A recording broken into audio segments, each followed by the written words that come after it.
Hi, hello everybody, hello world. My name is Mark, and I'm from Los Angeles, electronic musician.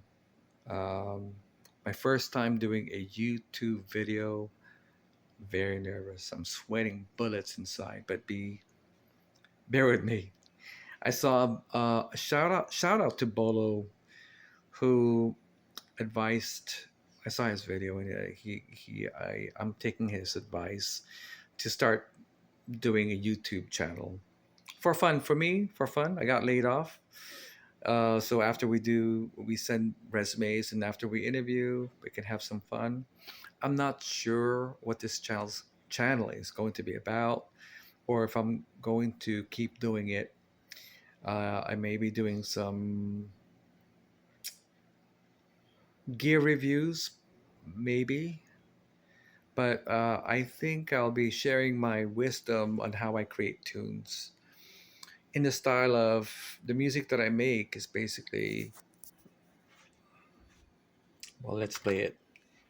Rave techno, synth pop, techno pop in the style of 808 State, early Moby, the Utah Saints, New Order, like that. And that's the type of music. I think for me, that is the best electronic music ever made. And also the band called Technotronic. Yeah. So let me play this so you have an idea of what I do. Okay.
Well, anyways, I just started that.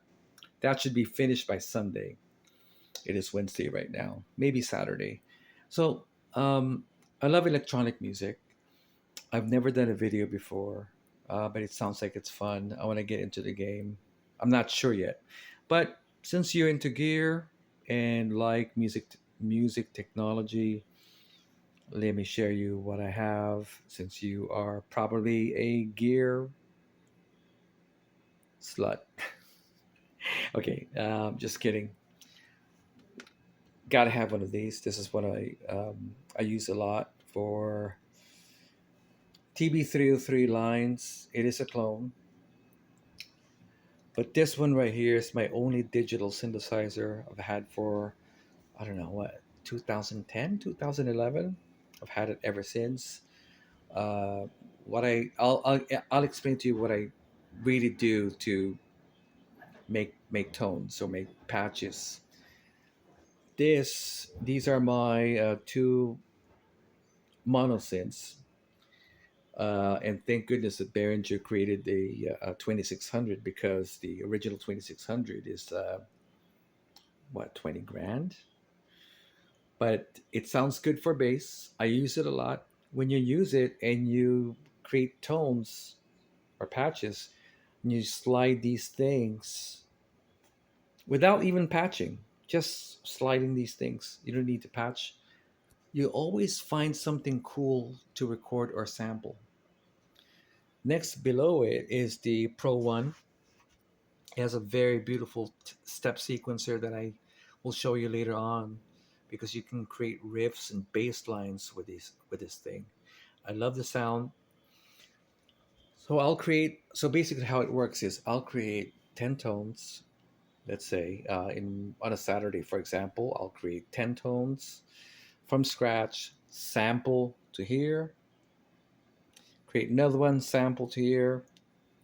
Let's get 10 sampled from here. create 10 more from here. The weirder, the better. Create another 10 right here. Sample name right here. This is the EMU E6400 because it's what I've had since what 98 or 97, and it's programming. You're programming it like a VCR, but it's 16-part multi-timbral, 128 voices. Every synthesizer goes through here. So when I have a synthesizer line or a sequence, I don't record it into the digital audio workstation, or I don't sample here. Single tones or single hit shots will be sampled here. And what I do from then on is I start layering tones, about 2 layers. So by doing that, I always find something unique when you do that. Just if you're layering one tone from here, one sample from here, one sample from here, or here, or here, or here, something unique always happens, and I love using this. It's not going anywhere. It's really the my sampling synthesizer um, for what I do. It's excellent, and it's still working. It has a hard drive. Okay. Next one is the Electron a Analog 4 Mark One. The sequencer on this one is how I create these bass lines. Imagine Night Sir Ebb and Front 242. If you like that kind of sound, uh, this is how I create those bass lines. And it's 4 channels too, and it's also a good sounding synthesizer, although I'm not using the synthesizer that much. I could if I want to, but I'm using more of the Pro One or this one. But for a sequencer, it's sequencing this one, and this one, and this one. So I can create melodic lines, bass lines, like that. Uh, let's see what else is there. I'm sorry, guys. I'm really, really my first time doing this. I'm really nervous. I should have taken a shot of tequila. Okay, the brain. There were two. There was two brains before. One was called Renoise on the computer because it was a good sampler. But when I upgraded to the MPCX in 2017, everything changed. Now with 3.5 on the firmware and 3.5 on the desktop, this is how I'll be working from now. These right here is how I put songs together. It's easy, it's fast. The whole system is fast. This is a 2013 iMac, i5, 8 gigs, and it works perfectly. And I record, I finish the songs, I record everything, and then I render each track to its regular to single tracks, put them on a USB with no reverb, no delay, no echo, no flangers, no phasers. Everything is dry. So when we take it to the studio, and there's a lot of studios here in Los Angeles, boutique studios that have good engineers. We have an abundance of them. I'd rather work with them than buying plugins. And then I don't even know how they work. I'm just guessing. And when I compare my mix and master to, let's say, an early Moby track, I want to cry because it doesn't sound good. It's unreleasable. So the plan for fall is to finish these songs and then take them to the studio, and then I'll be there with the engineer so I can also pick his brain. That's the point of that. I don't want to do these online services where I send you the stems and then you work it, and then I'll email you that I want the hi hat to be higher. Nah, I don't want to do that. I want to be at the studio, and I want to learn from the engineer of what they're doing, how they gain stage, and how they mix. At the end of the day, I know I'll have a record.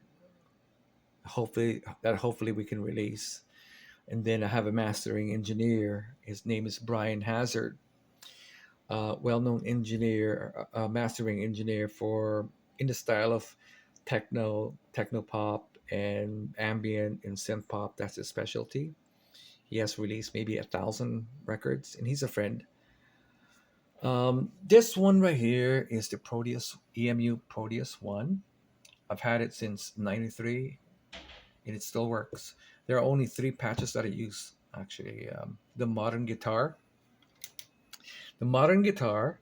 and the ah sound. The ah sound. What is that? Um, this one right here, the Inquiry patch. I love that sound. And then this modern guitar sound. That's it. And I don't have to sample it here. I just create the melody and then just arrange it here. This is the MPCX one, and it's using a audio interface of the Mode 2 M4 because it sounds good. It has an extra output, so I can use two monitors to so I can listen to the tunes that I've created and see how they sound in small speakers and big speakers. Anyways, my name is Mark. Let's see if I can do this again tomorrow. I know I'll get better, hopefully. And also, excuse the cat. Well, I'm using a phone. If this works, well, great. We'll try to get some better gear. But I'm really nervous right now. Thank you for watching this video and a short tour. But everything here gets used. Thank you so much, guys. Thank you, world. Bye.